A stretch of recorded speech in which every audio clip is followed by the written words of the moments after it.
Looking back now, it's almost funny how one family vacation completely destroyed my life. I know that sounds like typical teenage drama, but believe me, what happened between me and my stepsister Hannah changed everything. I was 17 at the time, just trying to get through my senior year of high school. Hannah was 14 and she was complicated. We weren't exactly close, but we weren't enemies either. At least that's what I thought. We just existed in parallel, like two people sharing a house but living completely different lives. Our parents had married when I was around 7, after my mom passed away. My dad met Susan, Hannah's mom, at some work function, and within a year they were married. I was young enough that the transition wasn't too traumatic, but old enough to remember what life was like before. From the beginning, Hannah was the golden child. Not in an obvious spoiled brat kind of way. It was more subtle than that. She just had this knack for making everything revolve around her. If Hannah got an A on a test, my dad and Susan would take her out for a special dinner. If I got straight A's, it was just a quick, good job, and back to whatever Hannah was doing. I wasn't the black sheep of the family or anything. That might have actually been easier to deal with. No, I was more like background noise. They didn't dislike me. They just didn't really see me. I was the kid who kept her head down, got good grades, stayed out of trouble, and generally tried not to rock the boat. Then came the beach vacation that changed everything. It was supposed to be this big family bonding experience, a week at some fancy resort in Florida. Susan thought it would be a great idea to have Hannah and me share a room, because apparently forcing teenage girls to share a cramped space is how you create sisterly love. The first couple of days were okay, awkward but manageable. Hannah and I did our best to stay out of each other's way, which wasn't easy when you're sharing a bathroom and trying to navigate the unspoken territories of a hotel room. But we managed. Until we didn't. I still remember the moment everything shifted. It was something so stupid. I think I borrowed her hairbrush without asking. Or maybe she was taking too long in the bathroom. The kind of petty thing sisters fight about all the time. But Hannah? She didn't fight like a normal person. Instead of just yelling or stomping off like any other teenager would, she went completely silent. Not just quiet, I mean total, absolute silence. She wouldn't look at me, wouldn't acknowledge my existence, and wouldn't even move if I was in her way. She'd just stand there, staring through me like I was a ghost. At first, I thought she was just being dramatic. Classic teenage behavior, right? I figured she'd get over it after a day or two, but there was something in her eyes when she looked past me, something calculating that made my skin crawl. I didn't know it then, but that look was my first warning sign. Because Hannah wasn't just giving me the silent treatment. She was planning something that would tear our family apart, destroy my reputation, and leave me questioning everything I thought I knew about family loyalty. But back then, all I knew was that my stepsister was ignoring me on a family vacation.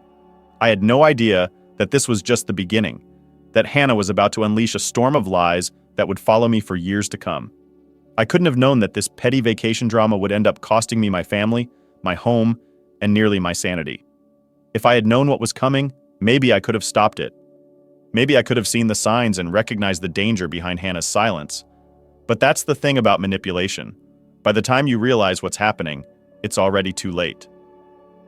The silent treatment didn't stop when we got home from vacation. If anything, it got worse. Hannah kept up her act of pretending I didn't exist, but now there was something different about it. Something calculated. She wasn't just ignoring me. She was setting the stage for what came next.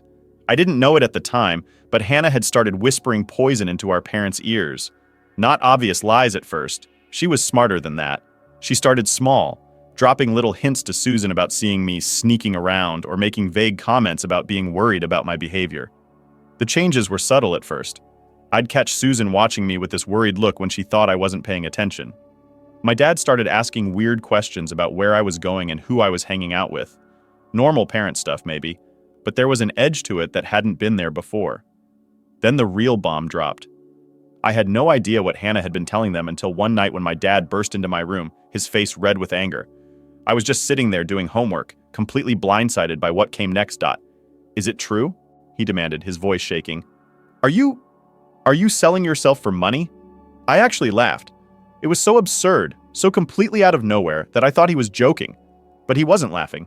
He was dead serious. That's when I found out what Hannah had been up to. She'd convinced our parents that I was not only doing drugs, but working as a prostitute. Yeah, you read that right. My 14-year-old stepsister had somehow managed to convince two grown adults that their straight-A, never-been-in-trouble daughter was living some kind of double life as a drug-addicted sex worker. The worst part? They believed her. Every word. Daddy, that's insane, I said, still thinking I could reason with him. You know me. You know I would never. But he cut me off. Hannah saw you, he said, like that was all the proof he needed. She's worried about you. We all are. I tried to defend myself, tried to explain that Hannah was lying, but it was like talking to a wall. The more I denied it, the more convinced they became that I was hiding something. Every protest just made me look more guilty in their eyes. After that night, everything changed. Susan started going through my room when I wasn't home, looking for drugs or evidence of whatever Hannah had told her. My dad could barely look at me anymore. It was like they were just waiting to catch me doing something wrong, even though I had never given them any reason not to trust me. And Hannah? She was loving every minute of it. She'd drop these little comments when our parents were around, things like, "I'm just so worried about her," or "I hate seeing her destroy herself like this." But when we were alone, she'd smirk at me. Actually smirked, like this was all some game to her. I kept trying to act normal, thinking maybe if I just showed them through my behavior that Hannah was lying, they'd figure it out. But that backfired too. Every time I got good grades or stayed home studying, they'd exchange these knowing looks like, "See how hard she's trying to hide it?" I started feeling like I was going crazy. How do you prove you're not doing something when everyone's already decided you're guilty? How do you fight against lies when the truth doesn't seem to matter anymore? But the worst was still to come. Hannah wasn't done with me yet, not by a long shot.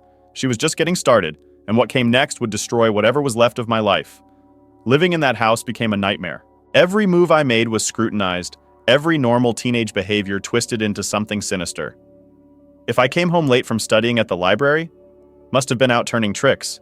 If I was tired in the morning, obviously coming down from drugs. I couldn't win.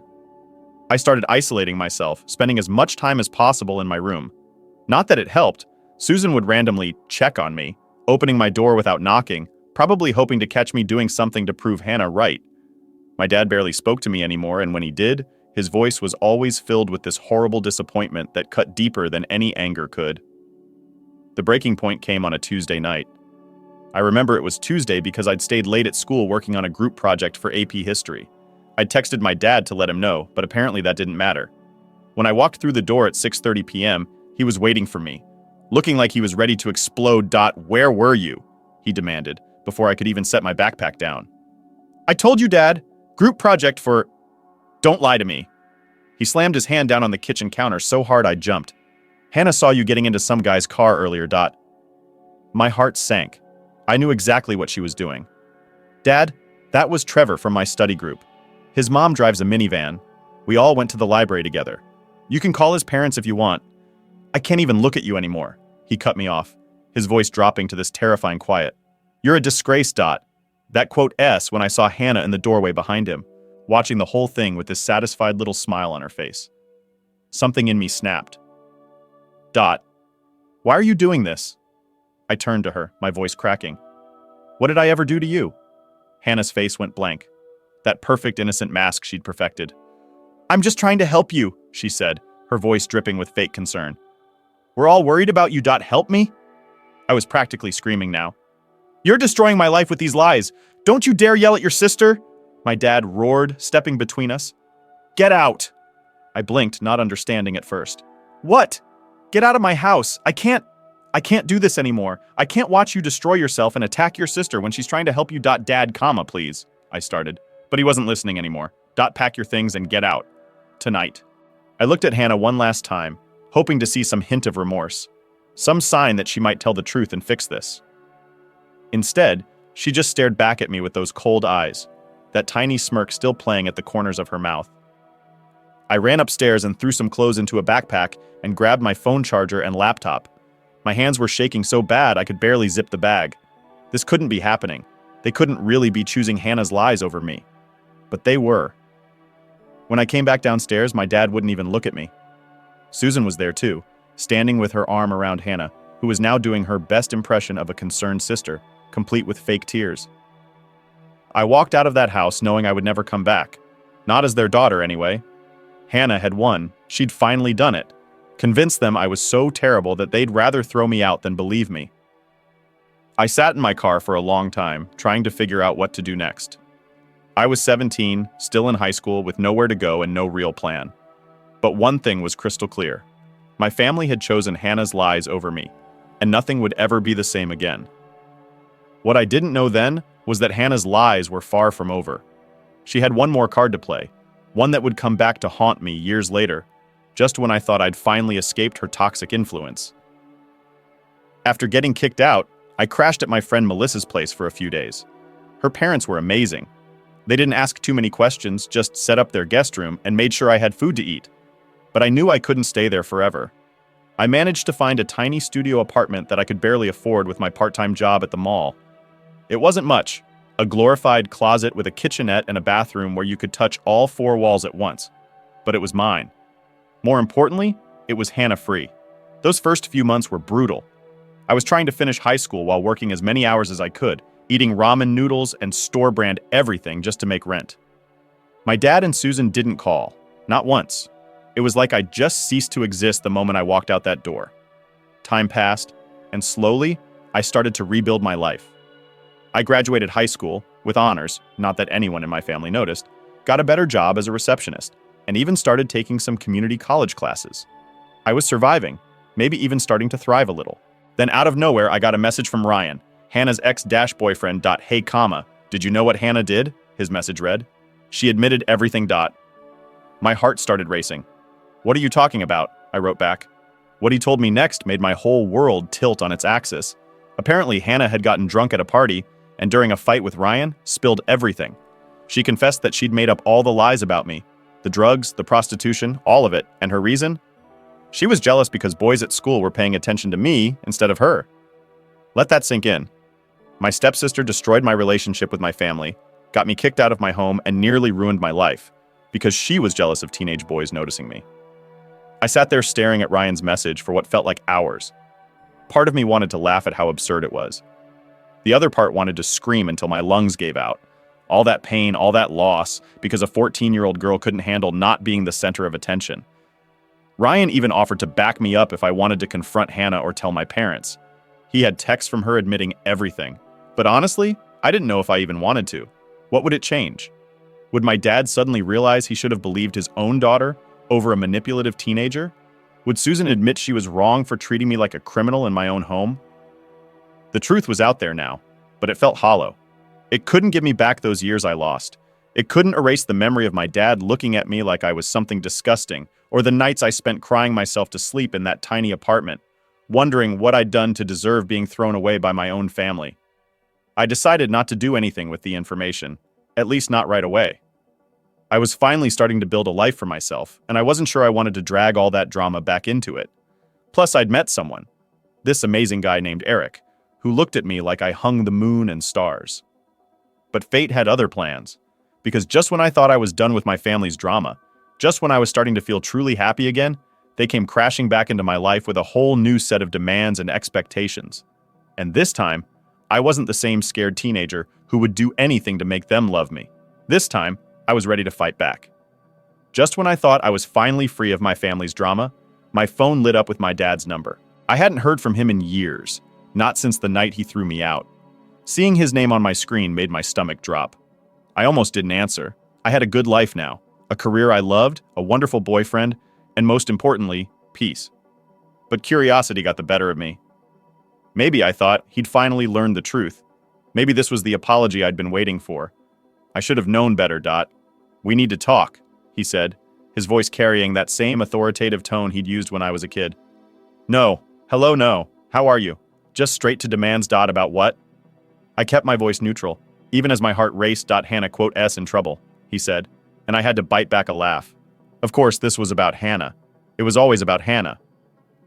She needs help and, well, you're doing well for yourself now, aren't you? That's when it clicked. They didn't want to reconnect with me. They wanted money. Hannah had screwed up somehow, and they thought their long-lost daughter would swoop in to save the day. What kind of trouble?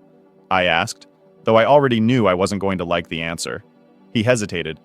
She's struggling, made some bad choices. We thought maybe since you're her stepsister, I corrected automatically. The same stepsister she accused of being a prostitute and a drug addict. The same stepsister you threw out without a second thought. There was a long pause. That was a long time ago, he said finally. We were wrong about that, and we're sorry, but Hannah's changed. She needs her family now. I felt anger bubbling up inside me. Where was this concern for family when I needed it? When I was 17 and homeless because of Hannah's lies? Look, he said, his voice taking on that familiar edge of frustration. I know we made mistakes, but we're trying to make things right. Hannah's sorry for what she did. Is she? I shot back. Because she's never once apologized to me, never once admitted what she did. You know how I found out the truth? Her ex-boyfriend told me. She confessed everything to him when she was drunk, about how she made it all up because she was jealous. Did she tell you that part? Another pause, longer this time. We can't change the past, he said finally. But we're family. We need to stick together. That quote S when I lost it. We're not family, I said, my voice ice cold. You gave up that right when you chose her lies over me. You don't get to come back now, years later, just because you need something from me. You're being selfish, he snapped. After everything we did for you, everything you did for me?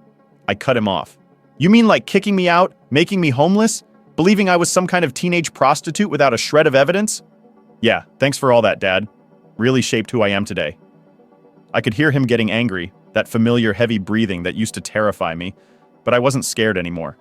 I wasn't that helpless teenager desperate for his approval. If that's how you want it, he said finally, his voice tight with anger. That quote's exactly how I want it, I replied. Don't call me again, and tell Hannah she can fix her own mess for once. I hung up before he could respond, my hands shaking but my mind clear. For the first time in my life, I'd stood up to him. I'd refused to play their game, but I knew this wasn't over. My family had never been good at taking no for an answer, and sure enough, less than an hour later, my phone started blowing up with messages from Susan, then from random relatives I hadn't spoken to in years. They were about to learn, though, that I wasn't the same person they'd thrown away all those years ago. I was stronger now, and I had something to protect, my peace, my happiness, and the life I'd built from the ashes of their betrayal. Story 2. 5 years ago, my wife betrayed me by leaving me for her buddy. Now that he dumped her, he wants me back. I'm a 59-year-old man who experienced a really difficult time around 4 years ago. I ended up divorcing my wife Evelyn, who was 49 at the time. After 12 years of marriage, we had 2 wonderful children, ages 11 and 14, together. In reality, Evelyn was my second wife. My first marriage was to the person I fell in love with in high school. She unfortunately died in an accident, but we had a lovely friendship. After she passed away, it felt like I lost my entire world with her, which made it much more difficult because we didn't have any children. I had no idea what I was doing. Suddenly, in my early 40s, I had no idea what I wanted to accomplish with my life. My sadness was overwhelming me, and I resorted to drinking and other unhealthy habits as a coping mechanism. As I approach my 60s, I'm making an effort to view the world with grace and thankfulness, even in the face of hardship and gloom.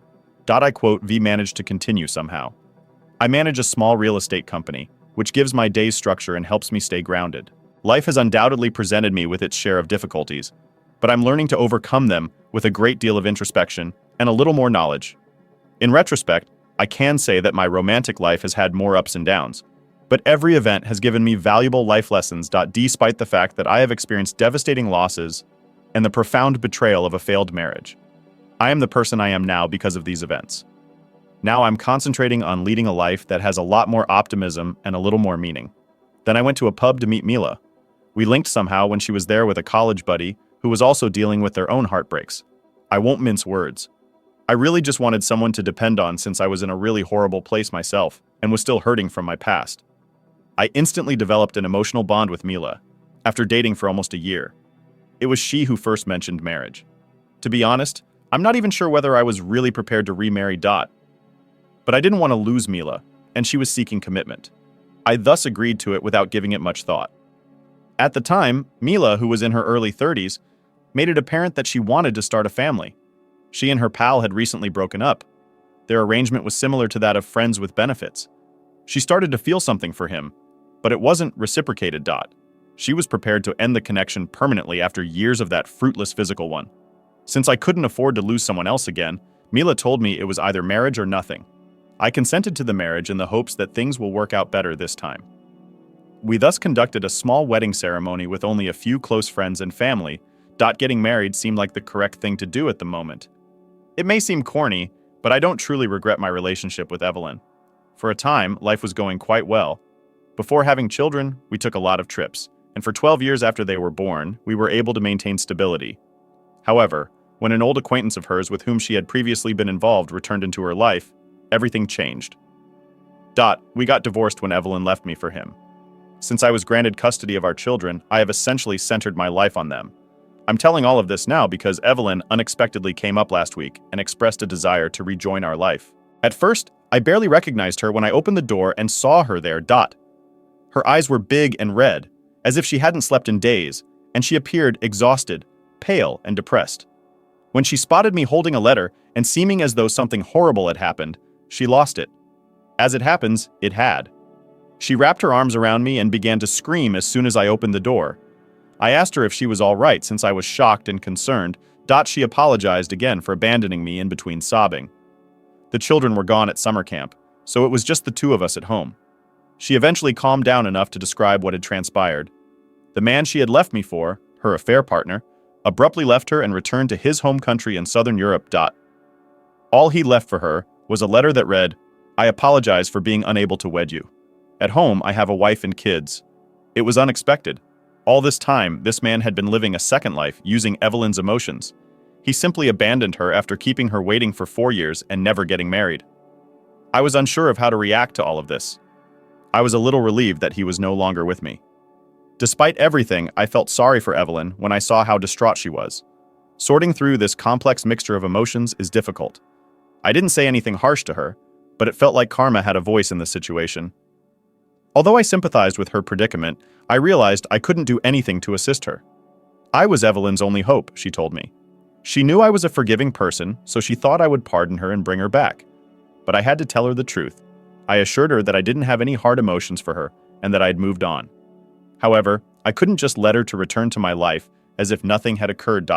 Actually, I had already forgiven her for cheating once. But she did it again. She didn't hesitate to leave her own children behind for her affair partner, since she was so utterly devoted to him.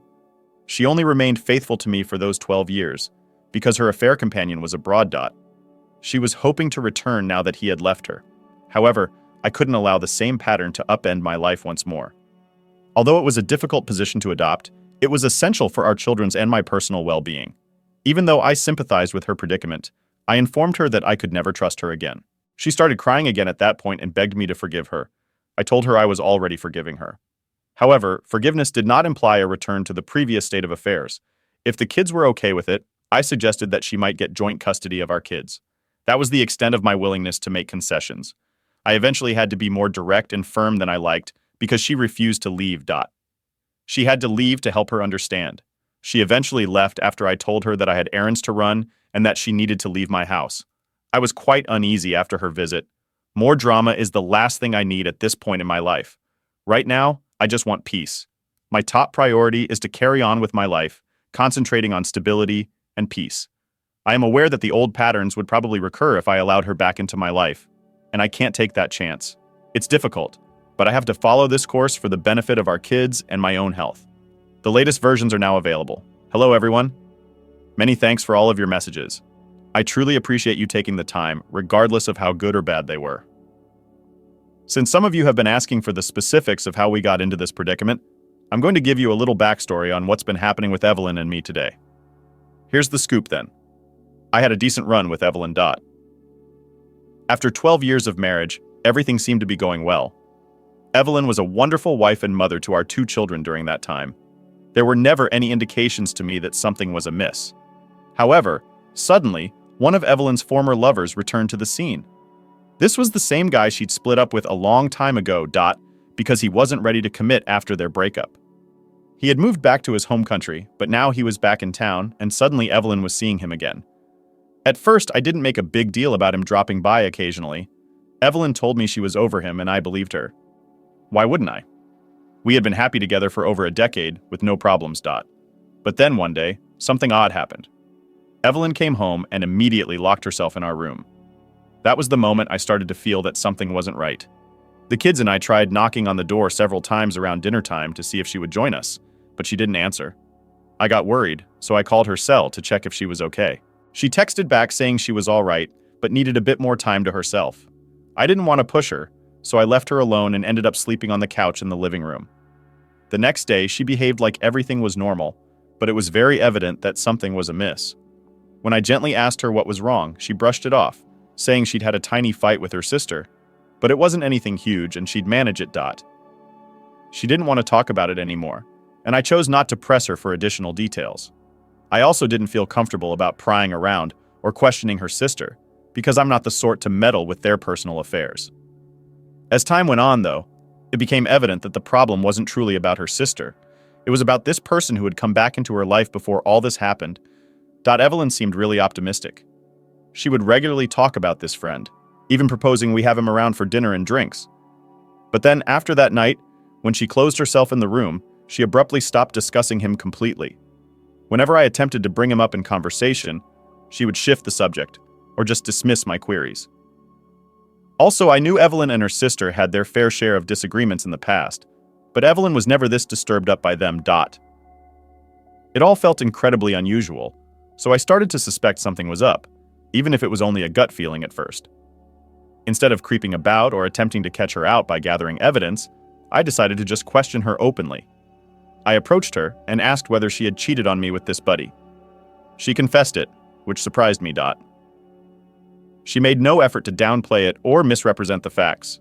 She just came clean and admitted that she couldn't help but see this former romantic partner again when he reappeared in her life. It all started off innocently enough, with them simply becoming acquaintances in public settings. However, they soon resumed their previous friendship as they began to catch up at his house. I had to know more. I then questioned Evelyn about her emotions for him. No, it wasn't about love, she informed me. She said that she got caught up in the moment and pleaded with me for another opportunity. She acknowledged that it only occurred once and that she felt terrible about it. She said that she was being consumed by guilt. Evelyn also informed me that she had broken up with the man after that evening. She acknowledged that although she had loved him when they first started dating, he had just exploited her and never truly appreciated her or her feelings. She sobbed as she told me all of this, vowing that she would never turn on me again. I considered for a while before deciding to give her another try. I believe in the power of forgiveness and the possibility of individuals changing, even if some may consider me foolish. I truly hoped she would fulfill her commitment. I take cheating extremely seriously, therefore Evelyn's admission of it really wounded me. I wanted to keep our family together despite the agony, especially for our kids. At the time, our youngest was just 4 years old, and I simply couldn't bear the idea of getting a divorce and maybe spending less time with my children. I so chose to forgive Evelyn and reestablish our marriage.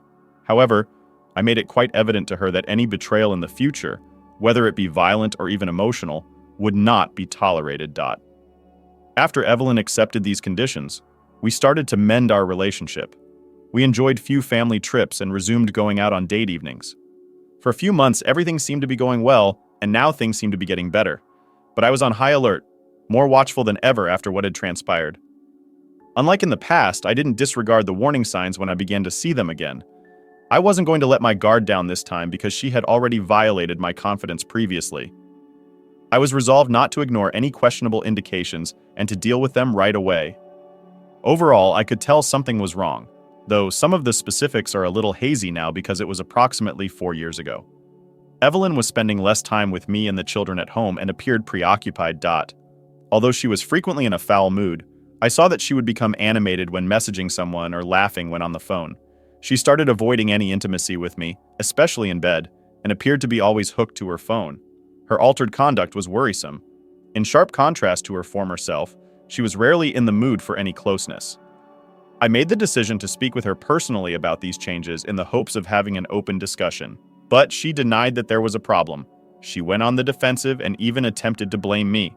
She said that because she had cheated in the past, I didn't trust her and was too cautious. I made the decision that I needed to uncover concrete proof of what was actually happening since I realized that we were not going anywhere with our arguments and that she would not voluntarily acknowledge anything. Although it was a tough choice, I believed it was the only path to the truth. I chose to examine Evelyn's phone after observing her strange conduct.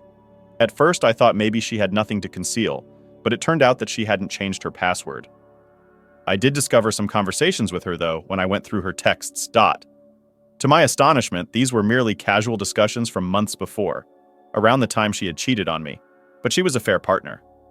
Her phone had nothing recent or damning that would indicate they were still in contact. Evelyn came to me and confessed before I could find any more proof. She informed me that she believed it was time to be really honest, because she knew I had looked at her phone. She clarified that she had attempted to put some space between herself and him following our first encounter, but he persisted. He pleaded with her to return to him. Evelyn made an effort to stay away from him since she knew it may lead to further issues in our marriage, but he persisted.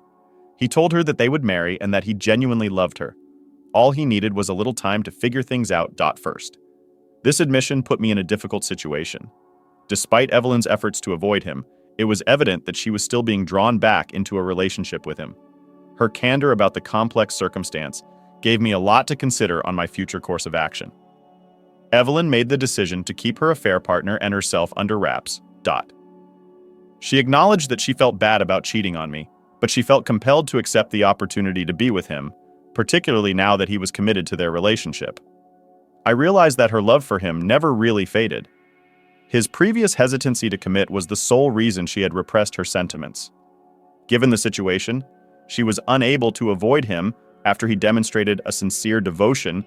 Evelyn first requested custody of our children when she filed for divorce. She surprisingly agreed without any hesitation when I told her that I wanted to keep the kids with me. This gave me the impression that she was attempting to disassociate herself from the obligations of motherhood as well. I granted her request to see the kids once a week, provided that she would be the one to explain the divorce to them. When Evelyn addressed the kids, she decided to explain that we were separating because our love had soured. In order to preserve harmony and stability for our children, I liked that she refrained from placing blame on me or painting me in a bad light. We were able to handle the difficult circumstance as kindly as possible thanks to this strategy. The children found the news of the divorce quite distressing, especially in light of the emotional toll it had on them. They begged us to try to make things work again, and there were many tears shed. I was angry at Evelyn for placing us in this predicament after hearing their screams and witnessing their anguish. However, as time went on, I realized that too much had transpired for me to just forgive and go on, even if Evelyn changed her mind about the divorce. Proceeding with the divorce appeared to be the wisest course of action for both parties. I pledged to my kids that I would always be a good parent to them. Since I had always been actively involved in their lives, not just as a parent who was there, but as one who was actually involved, they had no reason to disbelieve this. Because of my prior experience, I found it easy to transition into the position of a full-time single parent. However, the children continued to miss their mother in spite of our attempts. Fortunately, we were able to reach a mutually agreeable divorce settlement. Even though all that had transpired had terribly wounded me, I didn't harbor resentment toward Evelyn. It might be referred to as cowardice. It was maturity, according to some. Maybe a little bit of both. Influenced by my age and experiences, but in the end, I let her leave, as it was the right thing to do. Not just for my personal tranquility, but also for the welfare of our kids. Particularly difficult were the months after the divorce, especially for the younger kid. I tried my best to cheer them up by taking them on numerous outings, picnics, and vacations, and by keeping them occupied with different things that would divert their attention from the chaos in our family life.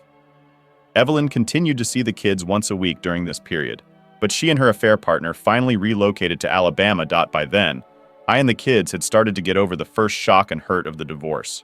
The kids have developed into kind, strong, and resilient people over the past 4 years. When Evelyn first relocated, the kids would cling to her when she called and made it obvious that they were angry with her. But with time, they became more tolerant and forgiving, finally getting to the point where they could engage with her politely. The children just discovered about their mother's predicament, her being dumped by her affair partner, when they got back from summer camp. They showed little sympathy. They believed she had made her decisions and was now facing the repercussions. They responded in a way that demonstrated their maturity and progress, rather than being frigid, acknowledging that everyone bears responsibility for their deeds and the results they produce. The kids were adamantly opposed to the concept of shared custody when I brought it up to them. They said they were truly afraid Evelyn would leave them again if they moved in with her. Their response was based on the instability they had previously gone through, and they didn't want to deal with the prospect of experiencing that suffering once again if her affair partner returned. I spent some time soothing them and telling them that no decisions would be made until they were completely on board. I emphasized that they had the final say and wanted them to feel safe and heard. They made it apparent that they didn't want to leave my side because they thought their mother may do the same thing she had done in the past if she had the chance. Although this circumstance was challenging, it served as a reminder of how crucial it is to pay attention to and honor my children's desires. Their sense of comfort with me and their worries about possibly unstable situations were my main priority when negotiating our new family arrangement in these complex family dynamics. I've learned the value of having a thick skin from dealing with Evelyn in version 2. Some commenters have called me derogatory names. Yes, I am definitely from an older generation, but I'm not sure what to make of all the labels. As a 59-year-old, I believe that we don't try to force love or pursue someone obsessively. We treat people with decency when they decide they no longer love us. However, letting go does not imply allowing someone to bully us. Maintaining equilibrium is crucial, and it's critical to defend oneself without retaining animosity.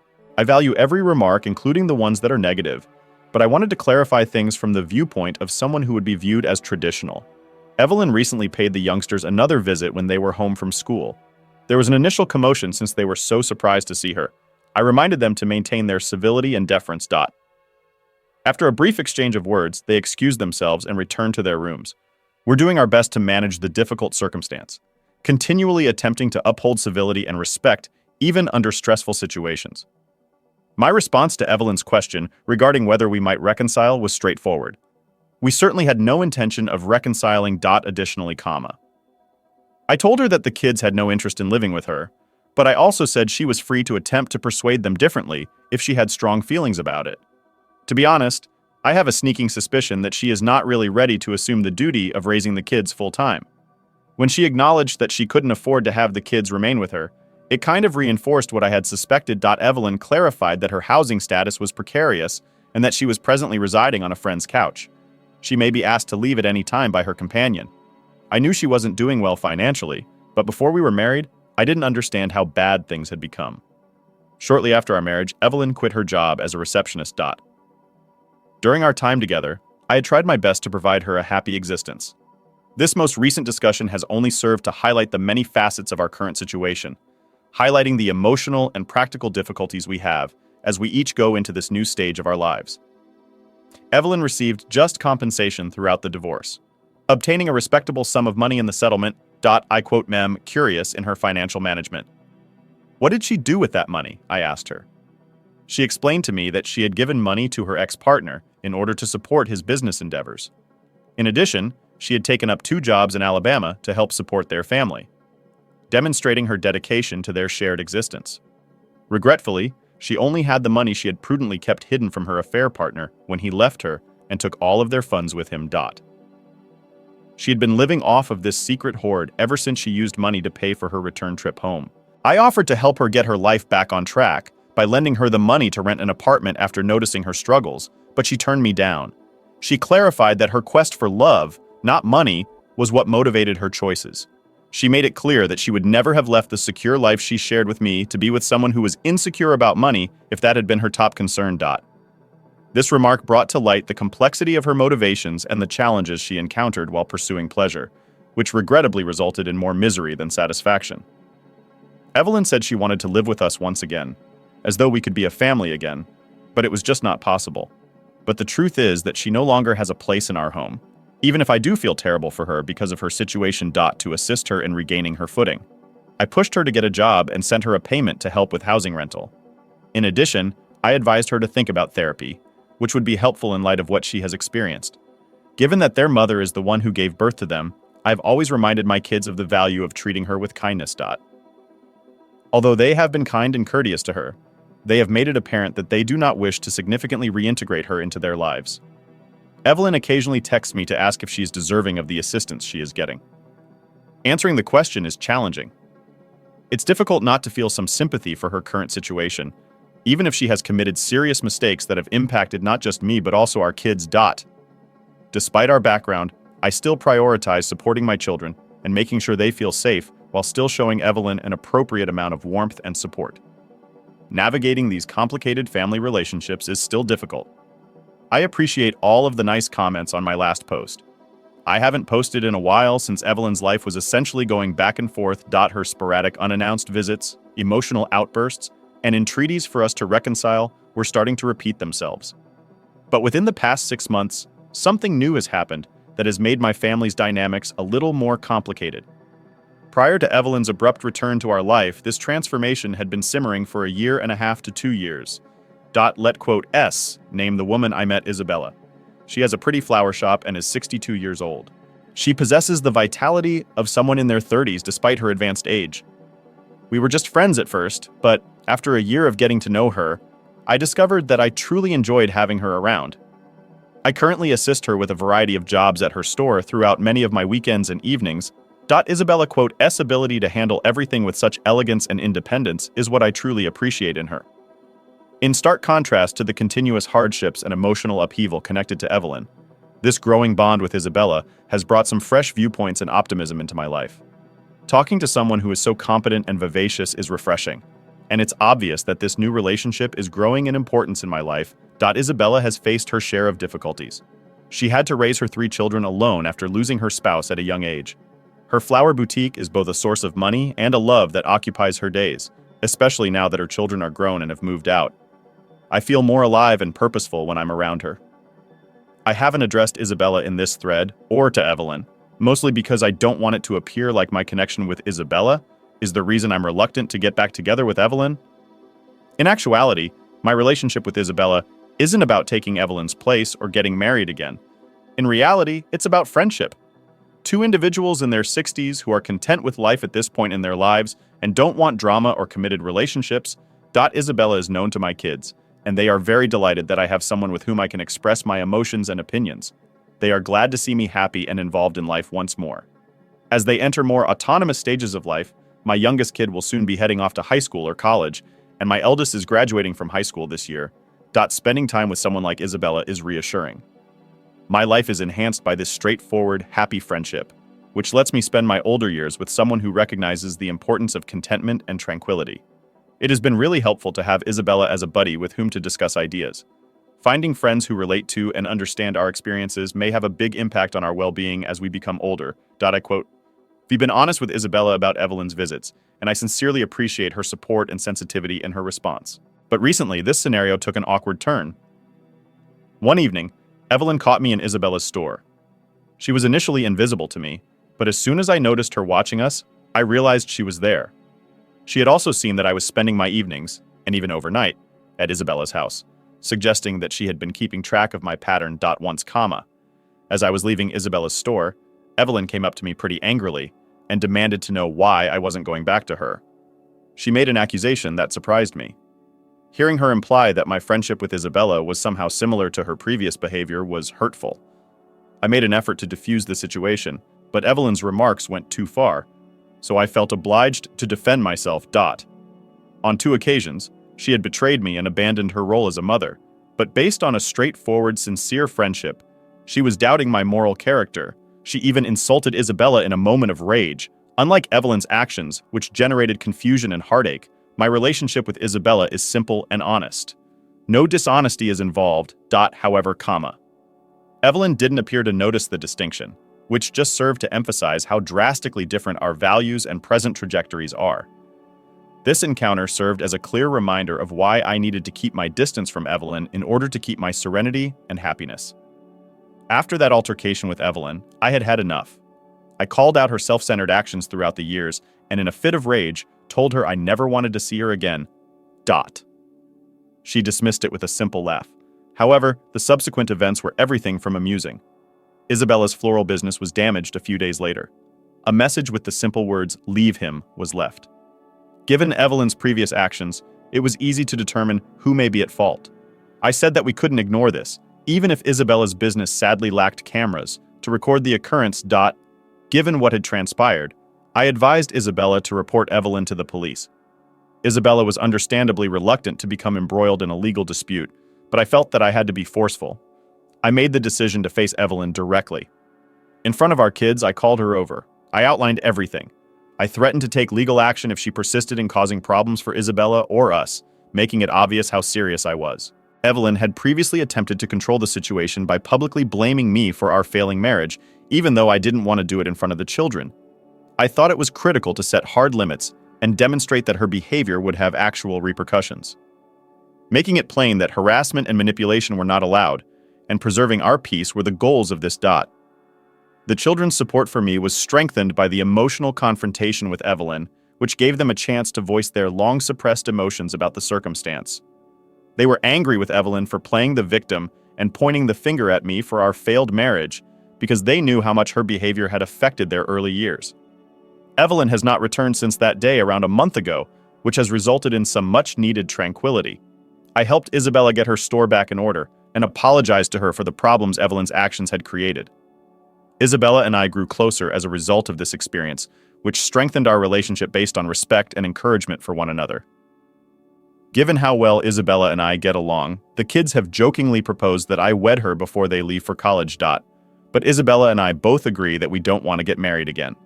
Although we enjoy a great connection, we have decided not to alter our existing dynamics or openly communicate those deeper sentiments.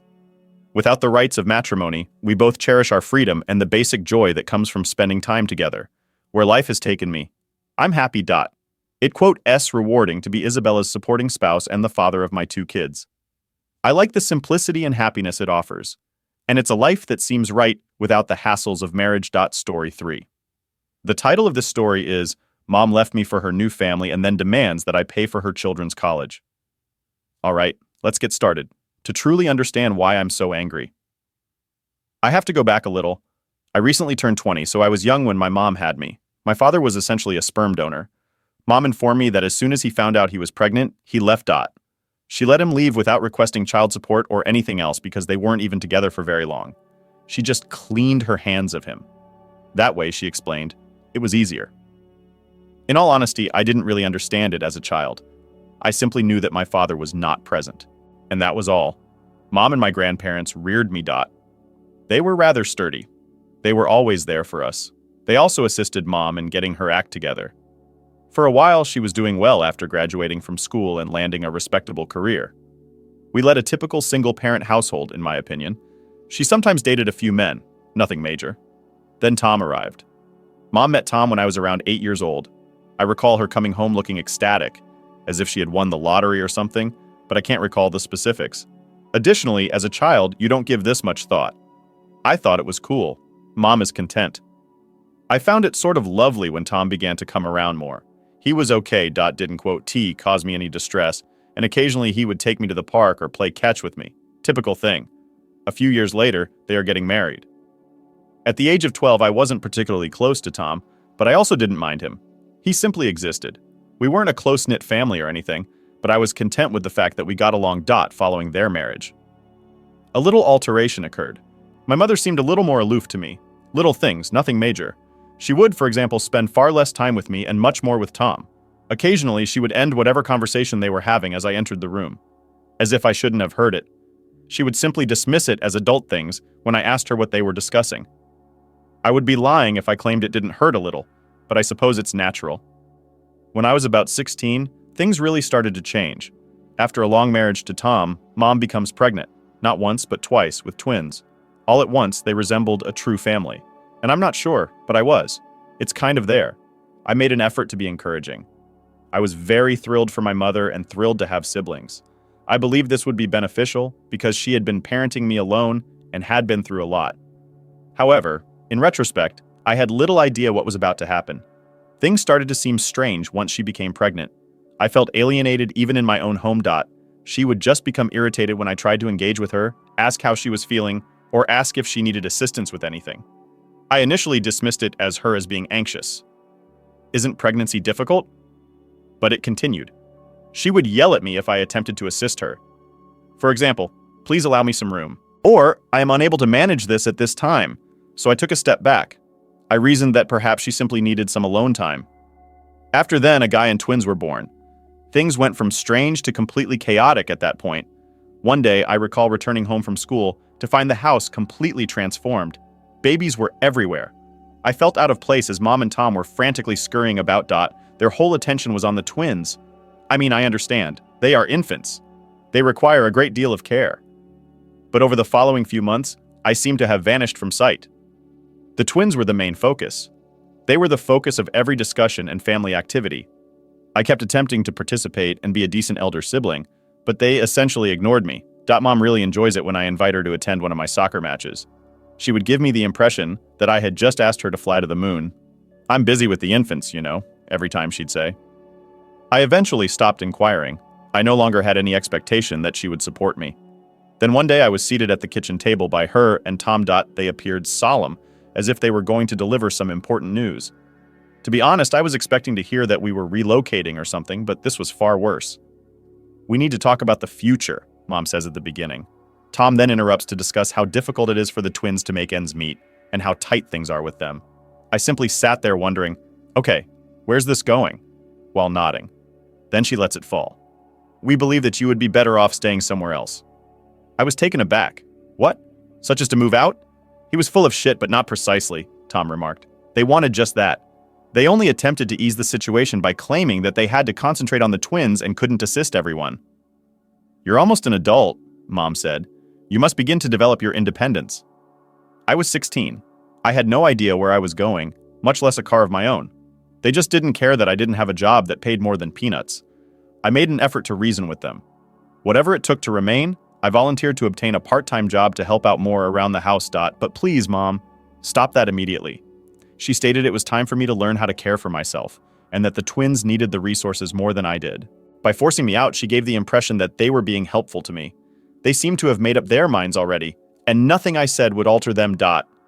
So I did the only thing that came to mind. I packed a suitcase and fled. Visited the home of my grandparents. That was the end of it. No farewell. Not going to. "I miss you," simply gone. I had no idea where to go. Really? Bless them, though. My grandparents didn't even question it. They simply took me in. There are no conditions. That night, I just kept playing the discussion over and over again. I was completely awake, even though it seemed like a horrible dream. Who, after all, does that? Who simply pushes their child out after deciding they are too much? They didn't even provide me time to plan or get ready. All they wanted was for me to be gone so they could pretend to be a happy family. To be honest, I knew I was done with them at that point. I wasn't wanted by them. They want a new beginning free from the burden of an unplanned child. That's how it all began then. I thus crashed at my grandparents' house after being ejected by my mother and Tom. I wasn't questioned by them. Just make sure I'm all right and let me get settled. I could see my mom's actions had harmed them. Although they didn't say it out loud, I occasionally caught my grandmother giving me a dejected expression, as if she was having trouble processing it. My grandparents provided stability in my life, but I realized I couldn't rely on them indefinitely.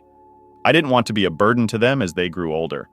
I had already started looking for ways to improve my situation. At 16, I was doing a part-time job that paid pennies and barely making ends meet.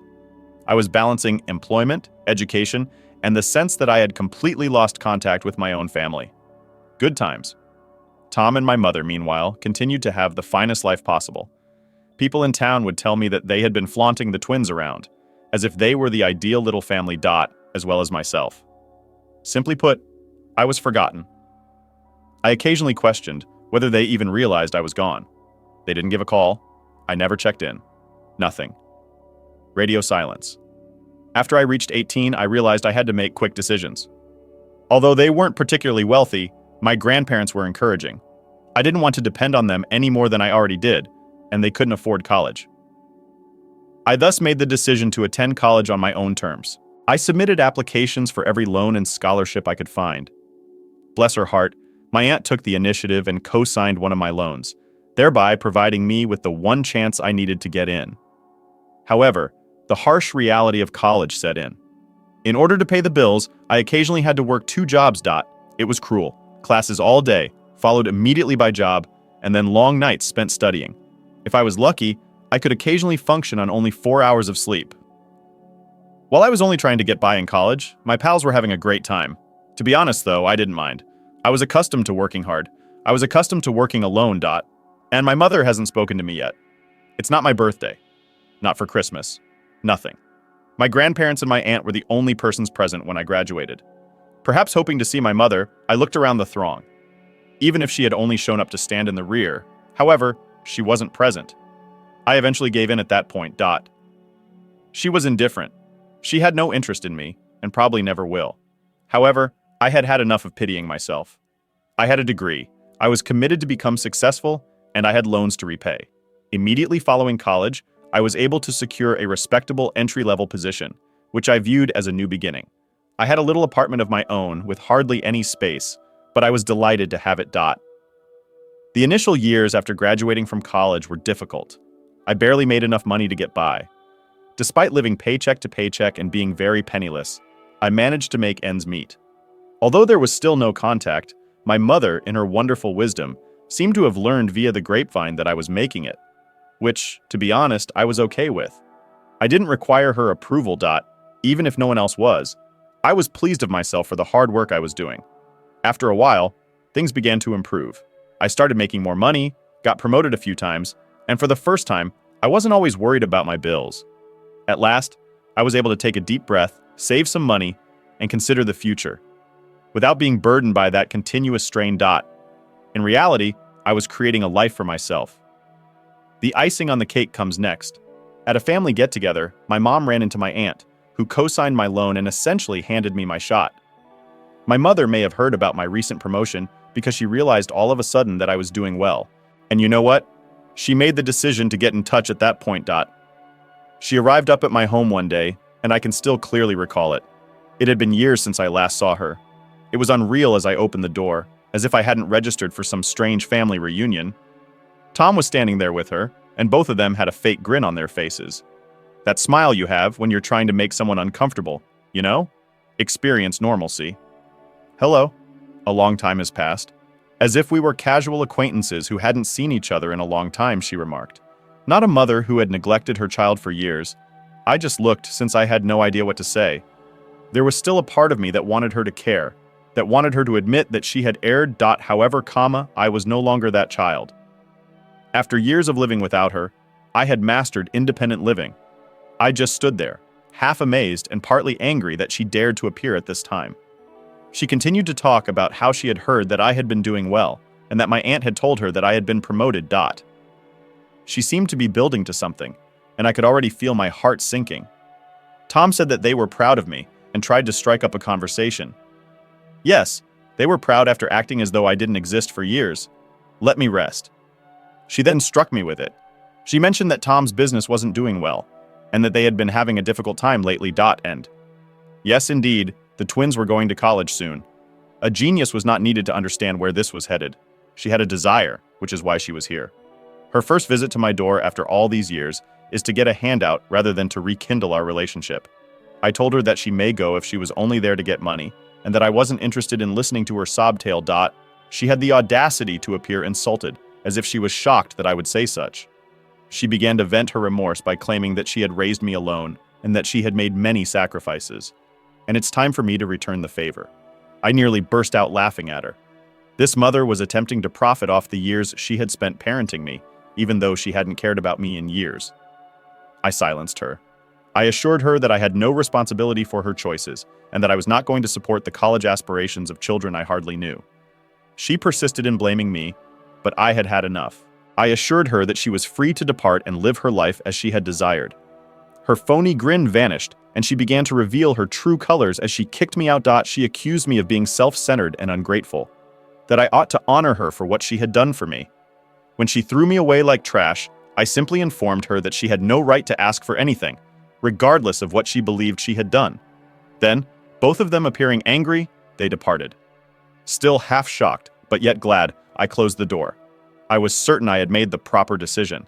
I was done with them forever, and they were removed from my life for a purpose. I believed that was the end of it after I turned Tom and my mother away. I assumed they would be furious, but they would simply return to their normal lives, right? False. Mom had a purpose. Emails were the first thing. I had blocked her on all other platforms. She then started bombarding my email, doing the old-fashioned route. And there were more than 1 or 2 emails. It never changed. She would send me a fresh message every time I checked my inbox. It was a tour through the emails. She would begin with a beautiful statement about how much she missed me and how painful it was that we had become so distant. But she would get hostile as soon as I didn't answer. As if she were managing a mom scoreboard, she began to enumerate all the sacrifices she had made for me. She would remark, "I did everything for you, and you pay me back like this?" She would continue by accusing me of being self-centered for failing to support my family. The guilt tripping was ramped up now that I had achieved success. At first, I disregarded it. I assumed she would soon become weary and cease since I had learnt to ignore her years prior. However, no. She went above and above by showing up at my workplace after realizing the emails weren't functioning. I was unaware of any of this until after the event, but it seems that she called me by name when she arrived in the lobby, claiming to be my mother, and stating that there was an emergency. Fortunately, I had a migraine that day, so I was absent. Despite her best efforts, the receptionist was unable to convince Mom that I wasn't in. She proceeded to act hysterical, claiming she had to see me immediately because it was family business. She was eventually asked to leave by security, and when she refused, they phoned the police. Then she eventually took off. My supervisor summons me into his office the next day to explain what transpired. I felt ashamed. My mom is out there using this firm as her own personal soapbox while I'm trying to establish myself there.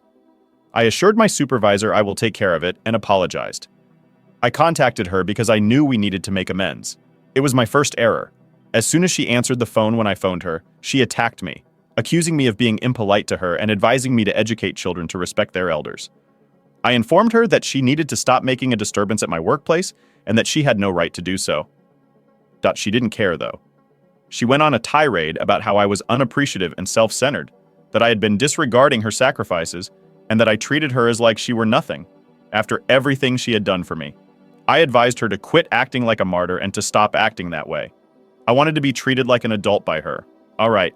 However, the moment grown-ups believe you're doing well for yourself, they don't immediately come in and start making demands. Then she revealed the truth. I'm owed by you. In fact, she stated it as if it were a legally enforceable obligation. She said that I was expected to support her and my siblings because she had raised me alone. She said that I had a moral obligation to repay her for everything that she had done for me now that I was prosperous. What I was hearing was unbelievable. Look, I murmured, attempting to remain composed. Your decisions are not my responsibility. I didn't request my birth. And when you wanted to start a new family, I certainly didn't beg to be expelled. I informed her that she was completely mistaken if she believed that guilt tripping would make a difference. After that, I hung up and blocked her new number, in the hopes that it would eventually go through. Naturally, though, she discovered another route. She began over by creating a fresh email address. Same shit, just on a different day. In the same message, she would shift from being all poor me to being downright rude. Following everything I've done for you. Simply said, you ignore me. As if I owed her a fortune, she would write. She would accuse me of being aloof and self-centered. First and foremost is that family. It repeatedly sounded like a broken record. She was still in touch with my grandparents, mostly because they occasionally wanted to visit the twins. I understood their desire to maintain their contact with my half-siblings. The entire issue ultimately came out, even though I didn't urge them to take sides or anything. They asked me what was going on when I was at their place. I explained everything to them. Every action she had taken, every request she had made. My granny was essentially stunned, and my grandfather simply shook his head. Even though they shared my revulsion, they promised to attempt to speak with her. The emails paused for a moment, suggesting that they had a chat. Perhaps, I reasoned. She had finally retreated. I even allowed myself to unwind a little, believing that I had reached her, but I was completely wrong. I received an email one day, but it wasn't like the others. It was only a few lines long, yet it was packed with danger. She threatened to take additional measures if I didn't meet with her. The tone was obvious, but she didn't explain what it meant. She was attempting to intimidate me into complying. It was enough to make me peek over my shoulder, even though I wasn't sure whether she was being sincere or if it was simply another of her guilt-tripping ploys. My aunt, who co-signed my loan, was the person I eventually contacted to explain the situation. She was enraged and told me to go since my mom was acting very inappropriately. Permanently, no contact. She advised me to consult with an attorney and maybe look into obtaining a restraining order. I wasn't sure whether it was excessive, but I was so tired by now that I was prepared to think about it. I tried to be succinct and professional in my response to my mother's email. I just told her to cease calling me and that we would not be meeting. I threatened to take legal action against her if she continued to harass me. That should scare her away, but to be honest, I didn't think it would. When Mom felt she was owed anything, she wasn't the kind to back down. As it turns out, she nearly begs me to change my mind in a voicemail sent the next morning. She claimed she was desperate, that she couldn't believe I would simply leave them hanging, and that things had gone so awful for her in a short period of time. After listening to it once, I blocked the number and erased the file. For the first time, I was finished. At last, I recognized her true self. She wasn't here to establish a relationship, make apologies, or get back in touch. She just viewed me as a means of getting out of her situation, and she would stop at nothing to manipulate me into giving in to her demands, threaten me, and instill guilt in me. Yes, I had my response. She was standing in the ruins, wondering why I wouldn't help her rebuild after she had burnt that bridge so long ago. And I was okay with leaving it all behind after everything. Update. I believed that perhaps, just possibly, I had finally made my point clear after blocking my mother's phone number and ignoring her emails. I told her up front that I owed her nothing, I refused to pay for her life, and I would seek legal counsel if she persisted. To be honest, I assumed that was the end of it, but I was obviously unaware of how desperate she had gotten. The lady persisted. Her car was parked outside my apartment building when I returned home from work a week after the final voicemail. I froze in a mixture of fear and rage. Simply put, this woman was unsure about when to give up. I was aware that it would most likely escalate into a full-fledged altercation if I stepped inside. However, I was also unable to completely avoid returning home. I inhaled deeply, passed her car, and made an effort to ignore her as I made my way to my apartment. As soon as I reached my door, I heard footsteps behind me, which made me think she would get the hint and go. Before I could even get my keys in the lock, she had already followed up with me. She began with her standard speech. Is this fair in your opinion? She made a demand. She sounded as if she were going to weep. Following everything that I did for you, are you simply going to ignore me? I didn't want to interact at all. However, I was worn out. I'm sick of emails. I'm sick of voicemails. I'm sick of unexpected pop-ups and guilt tripping. I tried not to lose my temper as I turned around and confronted her. Look, this has already been discussed, I said, maintaining a steady tone. Years ago, you determined that I was not a member of your family. I have nothing to repay you, so don't come to my job. Please stop visiting my flat and sending me emails. She gave me the impression that I had just smacked her. You quote, rebehaving as though I expelled you without cause. You were of legal age to care for yourself. I was no longer needed by you. Her voice rose as she argued. However, you now owe your siblings a duty. They're relatives? The nerve seemed unbelievable to me. You're correct. You weren't necessary to me. I worked it out myself. But you know what it means? I owe no one anything, including you. She lost it at that point. She began screaming at me about how unappreciative I was, how she had given up everything to raise me by herself, and how I was abandoning her when she most needed me. She would go on and on about all the things she had done for me, as if I should be forever thankful. And it felt like we were caught in a never-ending cycle. However, in my opinion, a parent does not have the right to keep parenting their child forever, not when they expelled that child when it was opportune. She moved forward and blocked my path as I attempted to enter. She continued after I reminded her that she had to depart. In an instant, going from being angry to being pitiful. Please. Her voice broke as she pleaded. There's nowhere else for me to go. The twins require an opportunity. All I need is a little assistance. You cannot simply abandon us in this manner after everything that I have done. I had had enough by then. I pulled out my phone and threatened to contact the cops if she didn't leave. She appeared as though she hadn't anticipated my going that far. I was serious, though. I couldn't tolerate this any longer. She eventually took a step back, looking dejected, so she must have realized I meant it. I didn't care that she said something about my being cold and uncaring. I had already heard it all. She turned and hurried down the hallway, but not before tossing one more item over her shoulder. One day, you'll regret this. You just have your family. You will remember who looked after you when everyone else has turned their back. I just stood there feeling both relieved and heartbroken as I watched her leave. It felt like the last nail in the coffin, even though I knew she wouldn't change. I was reared by this woman, and now she only regarded me as a ticket for food. A fast solution to her issues. To hope for a happy ending with her was pointless. She and I had already made our decision a long time ago. I stepped inside, shut the door, and exhaled. I was unaware that I was holding. I felt as though I had completed the final step in ending that phase of my life. I was done acting as though she would ever be someone else after she repeatedly shown who she truly was. I contacted a lawyer the next day to discuss a restraining order. Although I wasn't sure whether I had enough to buy one, I thought it would be worthwhile to investigate. I refused to spend my entire life waiting for her to appear by continually watching over my shoulder. The attorney suggested that I keep all of my records. Emails, voicemails. She came to my flat after the incident at work. He promised to keep me updated, but he claimed it could be sufficient to establish a case. In years, for the first time. I thought I was finally in charge. I was no longer only responding to her. I was erecting a barrier and stating unequivocally that I was not here to be coerced or guilt-tripped. I felt like a burden to her for years, someone she put up with until she found someone better. But I was aware now. If you can even call it that, I didn't need her affection or approval. I spent the following weeks concentrating on myself. I plunged headfirst into my task, spent time with friends, and even began to consider relocating to a different apartment. It seemed like the ideal moment to begin. She continued pulling me into the drama, even though I had just left it. Without her lingering in the background, waiting for her next opportunity to strike, I was prepared to start a life on my own terms. The last update. So here we are. I believed I had seen it all after what I had gone through with my mother. The stalking at work, the guilt trips, arriving at my residence without warning. However, she outdid herself in the most terrible way, just when I thought she had finally backed off. She was waiting at my door once more when I returned home from work, a few days after my last post. She appeared really insane this time, as if she hadn't slept for days. Bloodshot eyes that are almost pulsating with rage. At that moment, I realized that this would not be one of her typical "let's talk" moments. She began yelling at me before I could even speak. It was the typical nonsense, but I couldn't catch everything. Selfish, not grateful. This is something you'll regret. Then she became physical. She screamed that I was wrecking her life, grabbed my arm, and yanked me. That she had done so much for me that I owed her. Telling her to leave my face, I withdrew. I then grabbed my phone to dial the police.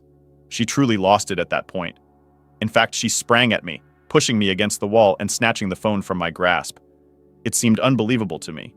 I didn't think she would get this far. But there she was, trying to physically threaten me while going utterly crazy. Fortunately, one of my neighbors heard the noise and came outside to investigate. They immediately phoned the police after realizing what was happening. Thank God the police arrived in a matter of minutes and separated us.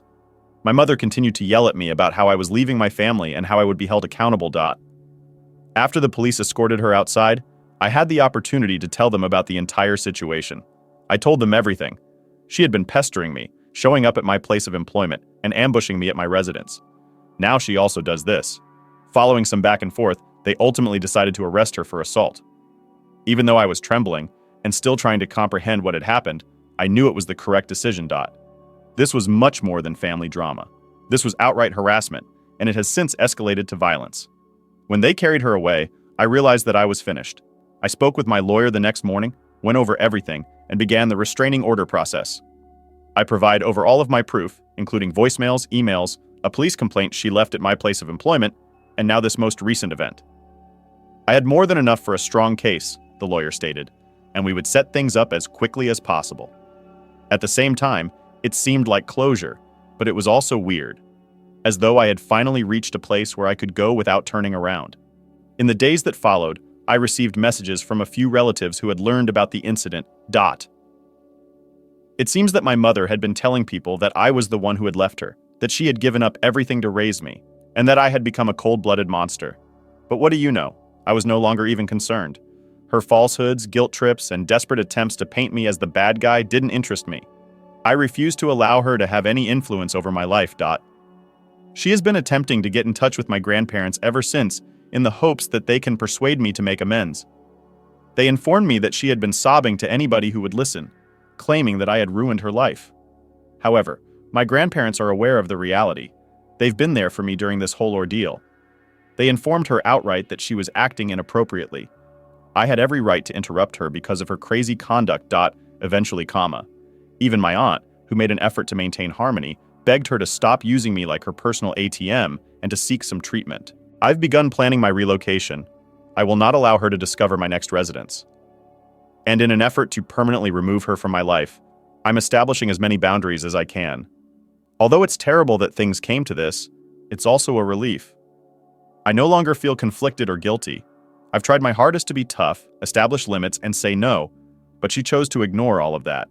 Instead of treating me like a son, she decided to treat me like a pocketbook on legs, and I'd had enough. So yes, I'm finished. No more voicemails, emails, or unexpected visits. The existing restraining orders. Whether I like it or not, I'm relocating and trying to keep as far away from her family as possible. I will not tolerate this degree of poisonous behavior. I'm making my own decisions. She made hers. I suppose this is what I would advise if you are reading this and facing a similar situation. Even if they are related, don't feel bad about severing ties with those who treat you badly. Just because you're related doesn't mean you owe someone your mental health, your financial security, or your peace of mind. Regardless of the relationship, some people are poisonous. The best course of action is to leave and look for yourself. I appreciate everyone who has been keeping up with this situation and helping me get through it. It's been a long journey, but I'm so happy to be free at last.